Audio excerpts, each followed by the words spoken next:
County eyo Amos Nyaribo litukulia lero Nyarako bagokora engwana yaye ya bene amo na abateneneri gosabo bisa bo bateneneri anene bekiombe kirigetenenete obokoreri bwebigambire mense ya Kenya Judicial Service Commission gati yechingwana chiriba Nyarako bagukwanera ne igoro yechinjira aao egeombe kikebwenta kobekoira eliogotingia anene obokoreri bwebigambiro ime ya ense ya Kenya gati abe county ya Nyamira mugavana Amos Nyaribo boigoniga iralibagelio Buri ekiombe Nyarako kwene kebuna kia balikire emeremo abo bisabe bigambiro baisaine elio kwene kiabuna anene ebina ase ekigambiro ekyo kya Nyamira kya Nyareko bigokorwa senchira ya bwango.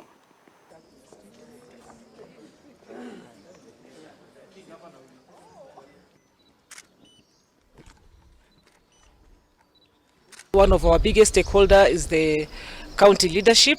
So we have visited Nyamira County government offices, and we've been engaging with the governor and basically exploring areas of collaboration. The position is that according to the Judicial Service Act, we ought to have a magistrates court in every sub-county and a high court in every county. That is our intention.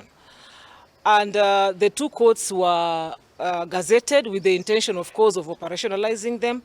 But ultimately, you know, it boils down to resources. Before we can recruit magistrates to take there, before we can recruit staff to take there to operationalize those courts, we must get the resources that are required.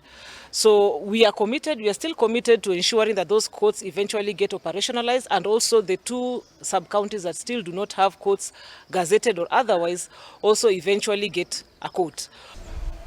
Kujua matatizo iko kwa wananchi kulingana na mambo ya kotini. So wakitoka hapa sasa wataenda waongee na wananchi wachache huko ndio wajue, ingawa walikuja late lakini tumeengage mzuri, na nikujua tu shida ya wananchi